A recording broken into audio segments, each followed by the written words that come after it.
Hey everyone, welcome to Build Your SaaS. This is the behind-the-scenes story of building a web app in 2022. I'm John Buda, a software engineer. And I'm Justin Jackson, and I've got the meat sweats. John. Hey Justin, I'm sitting next to you.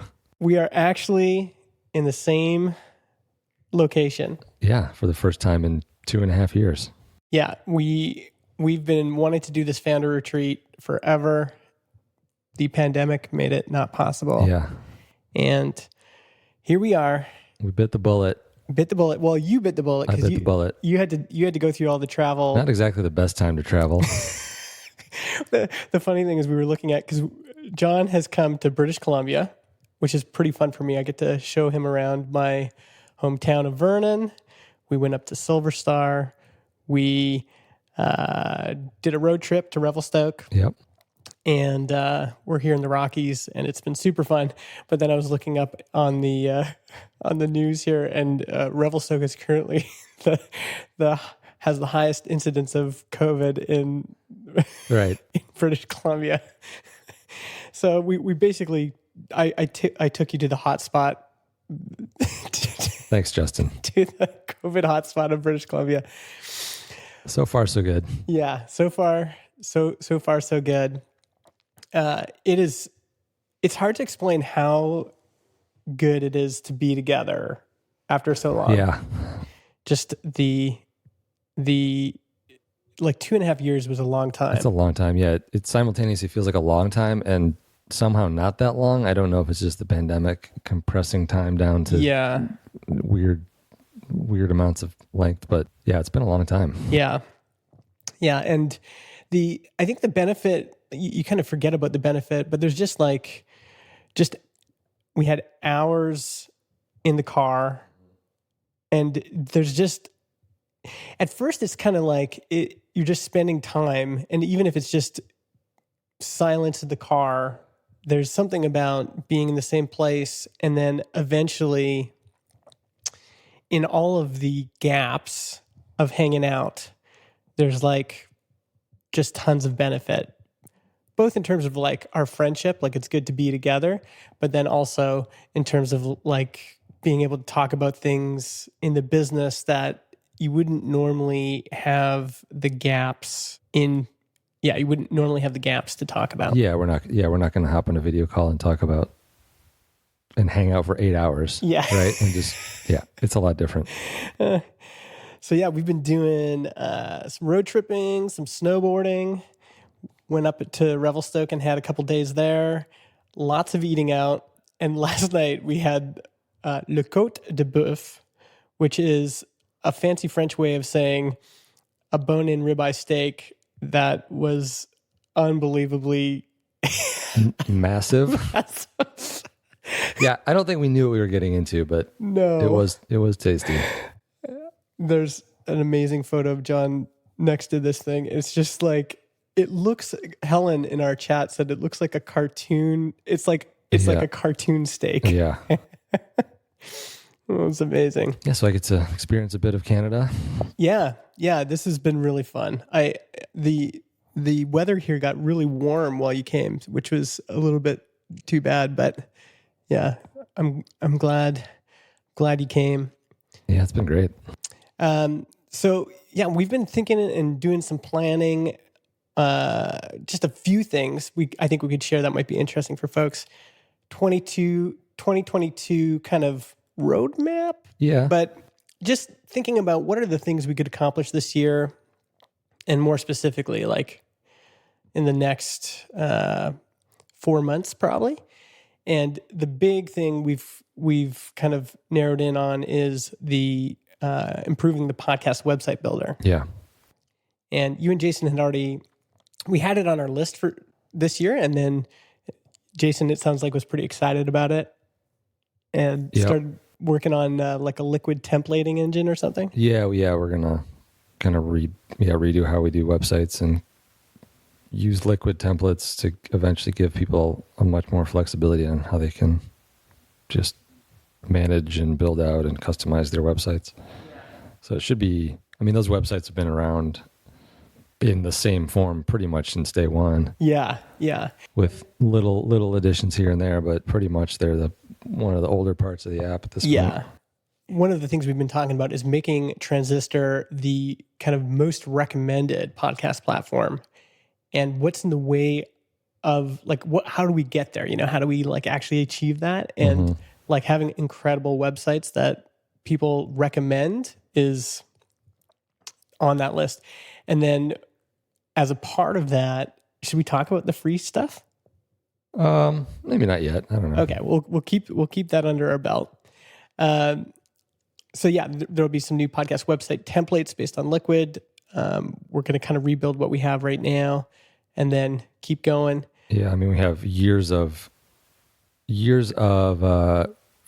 feature requests and just like little nitpicky things I think we've thought about that we haven't quite worked on yet. Mm-hmm. Yeah. That we can kind of integrate into the new version of the websites. Yeah. Like lots of stuff. Yeah. So once we rebuild what we have, then we can gradually add some of those things people have been asking for. It's also a testament to like, it would have been nice to have a better website builder earlier, but on the other hand, it's incredible how like we just shipped that. It was like, and the like the about page is just HTML. Yeah. Like, and it's been fine until now. Mostly. Yeah. I mean, it could be, of course it could be better, but I'm just saying like in the grand scheme of things, Transistor has done well. Yeah. I mean, I think you have to pick your battles, and like, we just didn't choose to focus on that, even though we could have. Yeah. And it also shows like just how having 2 extra people on the team really makes it feel like, okay, we can tackle this now. I think with features like that, it is beneficial to sort of sit on it and let it kind of stew in your brain for a while. Mm-hmm. Yeah. Or years in this case, but yeah. I mean, sometimes just waiting is a good strategy for sure. And some other things we're excited about, helping podcasters promote their show. Like every podcaster wants more listeners, and so we're doing that. One thing we did, I think that was like a last minute idea, was we sent out this newsletter with a photo of us on the retreat and asked people, like we said, hey, here's some of the things we're looking at this year, but if you have ideas for us, email us. And they've been emailing us with ideas, like letting customers have a place for input, but also there's this benefit of just lots of people have kind of given us personal greetings because we have this, this photo. And I think leveraging the fact that we are a small company and, it was just the 2 of us for a long time, and creating that personal connection with our customers. That was like kind of a last minute idea that was fun. Don't always have to be corporate, it doesn't always have to be like the corporate banner or whatever. Now, do we want to share some of the employee company stuff on that list there that we're talking about? Yeah. This is going to be kind of a big deal for us. Offering our employees options. Mm-hmm.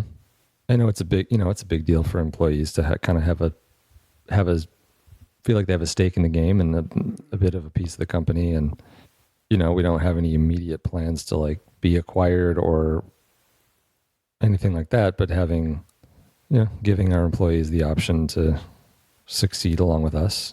Mm-hmm. I think if that happens, then, I think it'd be great. I mean, I've personally never had the benefit of even having that option, really. Yeah. Yeah. We talked about that before too, and how in like previous jobs, maybe we would have even stayed if we had some skin possibly, in the game. Yeah. So, and I think there's also something about this, like the further you go along, the easier it is to not do this stuff. But if we implement it now, and I think we're going to use Carta, which is what a lot of startups use for employee options. But, giving Jason and Helen and then whoever else we hire options. And I think the other thing that's interesting about that conversation is we were talking about this in the car. This is one of those things that came up in the car. At that point, as soon as you do options, you're basically setting up for an acquisitions at some point. Yeah, I mean, that's really the only way to exercise those Yeah. in any meaningful way. So I think it brought up, again, like having all this time together, it brought up these things that I don't know, maybe I didn't even like want to talk about in some ways, but was good to just chat about. And that one of them is like, okay, let's just put it on the table. Like, if we're going to do options, that means eventually we are leading up to an acquisition. And I'm getting closer to that idea that long term, whatever that means, that could be 3 years, that could be 5 years, that could be 10 years. But long term, we are eventually going to sell this company. Yeah.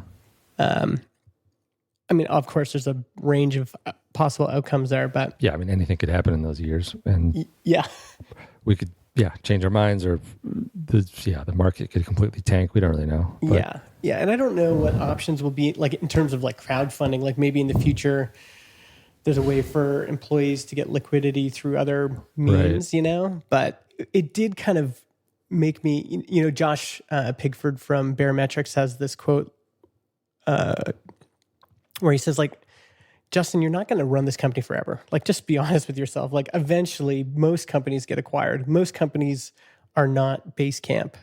Most companies eventually exit. One of the anxieties I've had all along is like, how long is this podcasting window going to be open? I think the future of podcasting is like, there's going to be podcasting for a long time, but there's always a chance that it gets very centralized. I'm sure in the last couple of years, it's changed a lot. I'm sure in the next 5, it'll change in ways we can't even imagine yet. Yeah. So that was a good conversation to have and like kind of work through it. And now we got to do the hard work of figuring out Carta and, along with that, like we're definitely feeling some of the pains of being a smaller company. And as soon as like now we have to file taxes in like 3 different places. We're trying to figure out health benefits. We're trying to figure out, like all this stuff kind of comes up, and we're just still a tiny company. Right. Yeah. But I do like that idea of like already Jason and Helen are so in it. Like you can just tell they're like, when we were talking about these new podcast websites on that call yesterday, it was like everyone is so excited about the potential and they're bought in. So to go that extra mile and then also give them a way of sharing in the upside, that just seems like the right thing to do. Yeah, absolutely. What else? Anything else we want to talk about, or anything else that we've kind of experienced? Yeah, I don't know if you want to talk about any sort of like marketing ideas or. So one thing that came up, like I've kind of centered around this idea of making Transistor the most recommended podcast platform. And so what's motivating about that is it kind of forced me to reach out to some of our affiliates and figure out how we can better partner with them. So I wrote an email. This was like something else I found, like just working alongside you. There's like certain things I've thought about doing, but I just keep putting off. But after we talk about it, there's like this incredible momentum. Yeah, you like, just have to make use of that. Yeah, I gotta just do it. So jumped into email, sent a bunch of emails out, and now I've got a bunch of meetings booked with some people to talk about how we can better partner with affiliates. And I think also this idea of rewarding our customers for referring us. Like if we want to be the most recommended podcasting platform, what can we do to reward existing customers? And there's ideas we could like maybe not make them full affiliates, but give them some sort of benefit for recommending, like discount on their plan or credits on their plan, something like that. So I wrote some emails to Kyle at Rewardful about that. And the other thing that is kind of happening organically is we did that integration with Descript, and then other people heard about it and they reached out wanting to integrate. Right. And so on next Tuesday, I'm doing a big live stream with Descript as a part of that rollout. And then we've got calls with Riverside wants to integrate with us, and Squadcast has a call booked. So it's all kind of, and it all happens in January. Like I've got a bunch of people wanting podcast interviews and stuff too. So yeah, that's some of the marketing stuff I'm thinking about. I still like to find something outside of affiliates that can really drive a lot of traffic and then a lot of trials.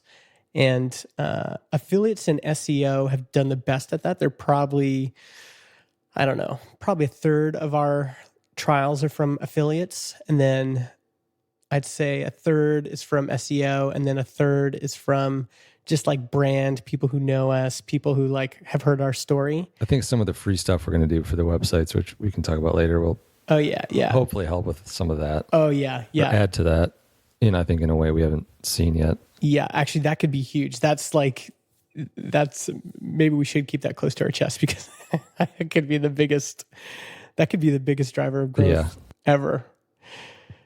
Cool. Yeah. So our plan today is we're going to pack up here right away and drive home. Get me a COVID test for my flight. Oh yeah, you got to get a COVID test. And I'm going to show you a bit more of BC. So far, you've seen Vernon, Silver Star, Revelstoke, and everything between Vernon and Revelstoke. But I think we'll go do some stuff in Kelowna. But a lot of it is at night. And we drove a lot at night. Yeah. I'll see what I can see. Yeah, it's pretty foggy out there right now. Yeah, but saw a few eagles. Yeah, you had flying around. The American spirit animal flying around, reminding you of the homeland. There's we're like right by a river. We overlook this giant. Well, it's the Columbia. Yeah, and there's a bald eagle, I think, catching fish in the river, just saying, "John, remember where you come from." All right, and it is 2022, and we still have some wonderful people supporting us on Patreon. Why don't we thank those people, and then we'll pack up and go. Sounds good. Thanks again to everyone on Patreon. We have Marcel Fallet at wearebold.af, Anton Zorin from prodcamp.com, Mitch Harris Kenny and the Intro CRM podcast, Oleg Kulik, Ethan Gunderson, Diogo, Chris Willow, Borja Soler, Ward Sandler from Memberspace, Eric Lima, James Sowers, Travis Fisher, Matt Buckley, Russell Brown, Evandro Sassy, Pradyumna Schimbecker, Noah Prale, Colin Gray, Josh Smith, Ivan Kirkovic, Shane Smith, Austin Lovelace, Simon Bennett, Michael Sidfer, Paul Jarvis, and Jack Ellis, my brother Dan Buda, Darby Frey, Dave Young, Brad from Canada, Sammy Schukert, Adam Devander, Dave Junta, and Kyle Fox from GetRewardful.com. Thanks, everybody. We will see you soon. We're going to hope to record more episodes. Yeah, Happy New Year, and we'll see you soon. Yeah. Bye.